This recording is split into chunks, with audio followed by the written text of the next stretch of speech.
Women reservation, जहां पर 33% का कुछ रिजर्वेशन है पार्लियामेंट में एंड असेंबलीज में। तो इससे क्या मतलब, ऐसा तो नहीं लग रहा है, थोड़ा सा छेड़ रहा हूं मैं आपको, उंगली कर रहा हूं कि बीजेपी गवर्नमेंट विमेन को खुश करके कि चलो विमेन का भी वोट हमें मिल जाए, वोट बैंक पॉलिटिक्स तो नहीं है ना ये? नहीं, मैं आपको एक इंटरेस्टिंग किस्सा सुनाता हूँ, आपको समझ में आ जाएगा कि खराब तो नहीं लगा ना मेरा सवाल? नहीं, खराब नहीं है। इनफैक्ट आपको मैं और समझाने की कोशिश कर रहा हूँ कि किस लेवल पे वुमेन एम्पावरमेंट होता है। नहीं, एक मिनट, हम पूजा करते हैं दुर्गा जी का, हम लोग तो सनातन धर्म का अगर हम बात करें तो क्लियर है कि पावर तो विमेन के पास ही है।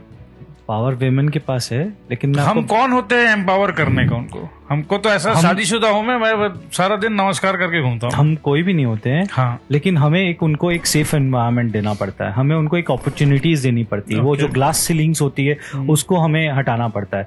आपको मैं इसका एक सिंपल उदाहरण देता हूँ। 2014-15 की बात होगी। उस समय हरियाणा में एक जाट आंदोलन चल रहा था। उनको अपना ओबीसी स्टेटस रिस्टोर करना था। कोर्ट के ऑर्डर के कारण उनका ओबीसी स्टेटस खत्म हो गया था, तो वो आंदोलन कर रहे थे।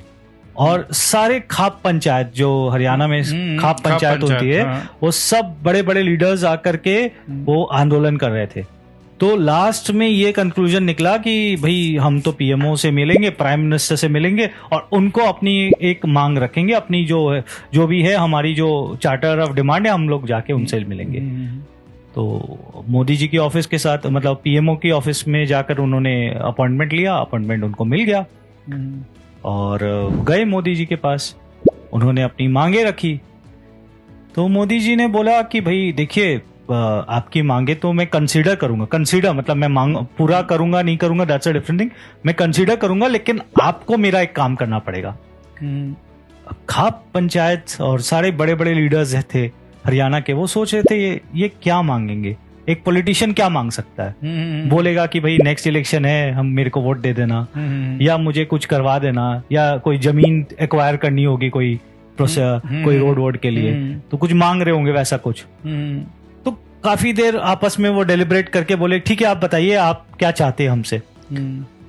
मोदी जी ने उनको बोला कि मैं एक ही चीज चाहता हूं, नो फीमेल इन्फेंटिसाइड, मतलब कोई भी फीमेल की हत्या नहीं होगी, वेदर पेट के अंदर या वो पेट के बाहर।